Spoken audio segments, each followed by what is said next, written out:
on compte bien rétablir en partie entre parenthèses. C'est pour ça qu'on était sur la collection Frater de Baume, là. C'était pour remettre du matériel ici. Mais... Le problème, c'est que le type était un petit peu gourmand. Donc on va attendre qu'il se calme un petit peu, on sera un peu calmé, on en reparlera. Il y avait pas le chemin de fer de Spontin qui était sur le coup aussi. De Sprimont, tu veux dire? Non, non, ils n'ont pas les moyens. La grosse loco à vapeur qui est là-bas est trop lourde pour eux. Non, on va reposer. Non, on doit reposer de la voie neuve. Hein. Ici, il n'y a plus rien à récupérer. Mais le concept, c'est de reprendre une partie de ce réseau qui croisait ici, donc qui partait de devant la gare et qui nous croisait. On a un ouvrage d'art juste un peu plus loin là-bas et croisait là-bas en dessous et allait jusqu'aux carrières de. Oh là, je sais plus, tu vas plus dire. À combiner les deux, ça serait un Moi, déjà, pour commencer, mettre du matériel à monument devant la gare. Du matériel statique. Oui, pour commencer, mais à échéance, j'aimerais quand même bien essayer de retaper. Moi, ça va remettre 200-300 mètres en état. Il faut quand même un regard et tout ça. Oui, mais bon, on est chez nous, hein, là-bas, on va racheter toute la cour à marchandises. Si la gare nous appartient, on l'a racheté. Ah bon? Les vapeurs passaient ici en dessous, le réseau passait ici en dessous, il roule à droite de la route ici. On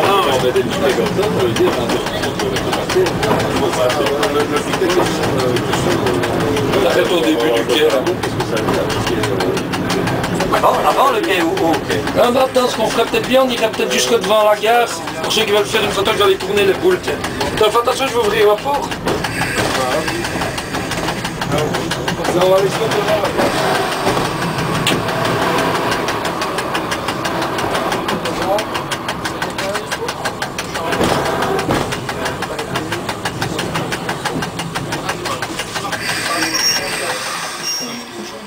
À l'origine, c'était identique d'ailleurs. C'était qu'une adaptation pour pouvoir coller au nouveau règlement d'Infrabel. Et maintenant, c'est droit devant. Je dit-il fier. Et quelle adaptation pour le règlement d'Infrabel?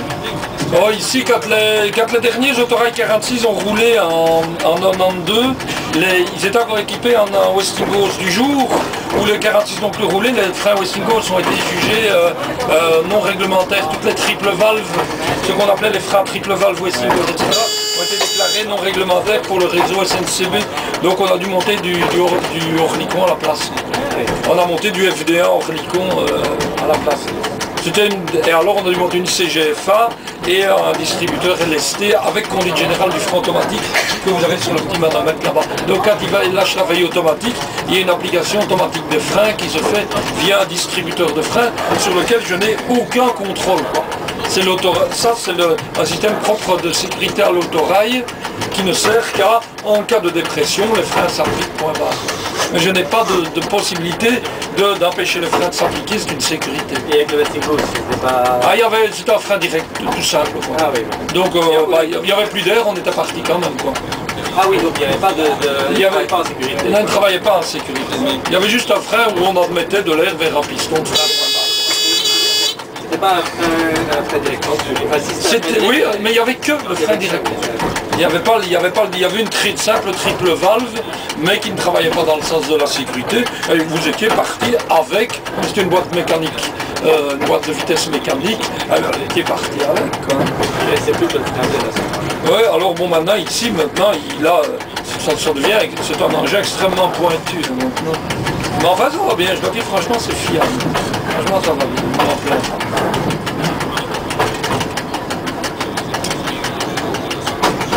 Ici à notre gauche, on voit encore légèrement, il y avait une voie normale qui est toute pourrie, qui allait au four à chaud là-bas au-dessus. Et plus haut, on avait la voie de Cauville qui allait également desservir, mais elle est restée au-dessus.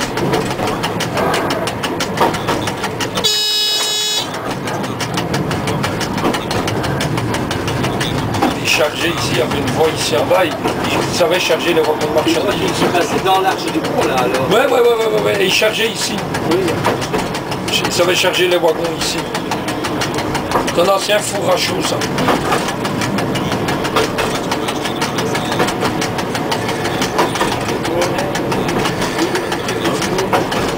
Ça fait une toute petite butée ici. On la sent quasiment plus. Hein. Ah ouais, nos bottes, on voit quand même. Parce que cette histoire, toujours comme j'explique, c'est une bonne habitude à prendre avec un autorail 46. On ne sait jamais que vous serez amené à les conduire couramment. Ça ne donne pas à décharger la boîte hydraulique.